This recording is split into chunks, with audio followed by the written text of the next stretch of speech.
Sa bawat pintuan, may kasaysayang hindi natin alam. May mga silid na hindi dapat binubuksan. Sa gabing ito, samahan niyo ako sa isa na namang nakakakilabot na kwento ng tatlong magkakaibigang nagtangkang buksan ang mga pintuang matagal nang sarado.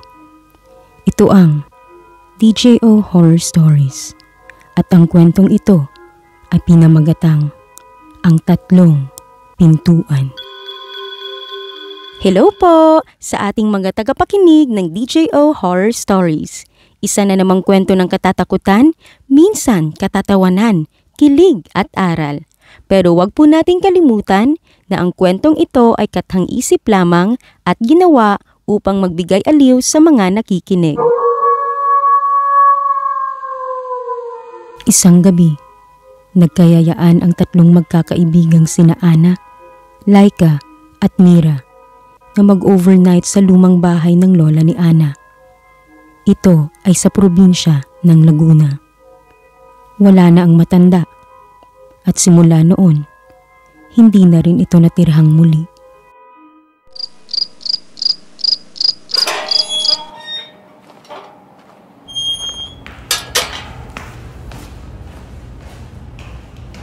Alam nyo, dito raw nagsimula ang lahat. Sa tatlong pintuang hindi binubuksan kahit kailan ni Lola. Nasa likod ng lumang bintana, tabi-tabing kurtina, parang may bantay. Baka naman may hayop lang sa loob, Ana. O baka may multo talaga. Hay nako, kung multo yan, edi picturean natin, viral pa tayo.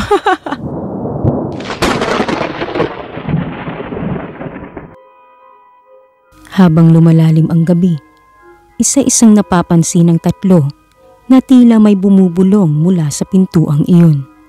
Buksan mo. Narinig niyo yun? Oo, parang galing sa kanan, dun sa unang pinto. Tara, buksan natin. Wala namang mawawala, di ba?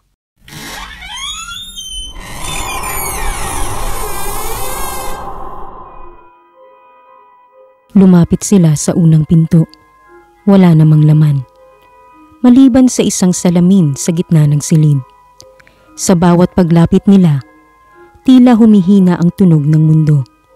At ang sariling refleksyon ay tila gumagalaw ng hiwalay sa kanila.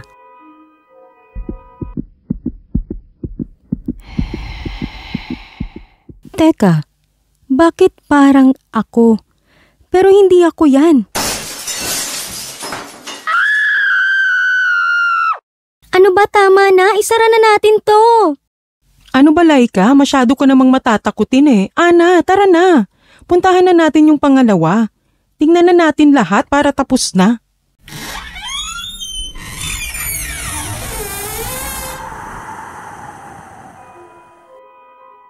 At nagpatuloy nga sila. Sa ikalawang pinto, may mga lumang sulat na nakasabit sa dingding. Mga liham. Mula sa taong nawawala raw sa loob ng bahay. At habang binabasa nila, tila may boses na bumubulong ng parehong mga linya. Huwag mo akong kalimutan. Dito pa rin ako. Ayoko na. Mira, Ana, ayoko na. Relax, Laika. Heto na, huling pinto.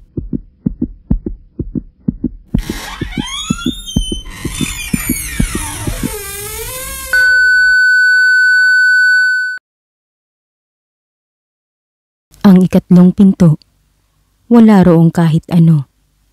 Wala. Pero sa gitna ng kawalan ay ang tunog ng pamilyar na tinig. Si Lola? Bakit kayo nandito?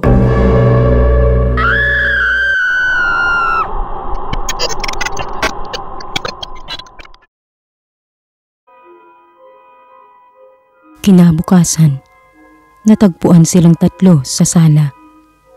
Gulat na gulat, hindi makapagsalita. Ayon sa mga kapitbahay, wala raw tatlong pintuan sa bahay na iyon. Isa lang.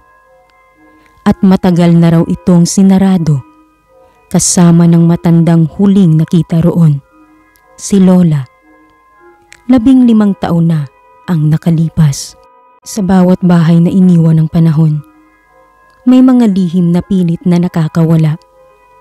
At kung minsan, ang mismong pinto na ating binuksan ay siya na ring hindi malalabasan.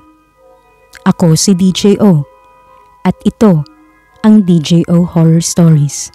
Hanggang sa muli, kung kayo'y hindi pa rin natatakot matulog ng mag-isa. At dyan nagtatapos ang isa na namang kwento sa DJO Horror Stories.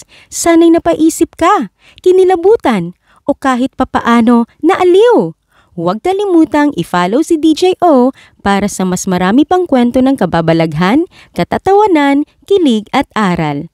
Hanggang sa muli mga ka-DJO, tandaan, sa bawat kwento may nakatagong multo. Kita-kits sa susunod na episode.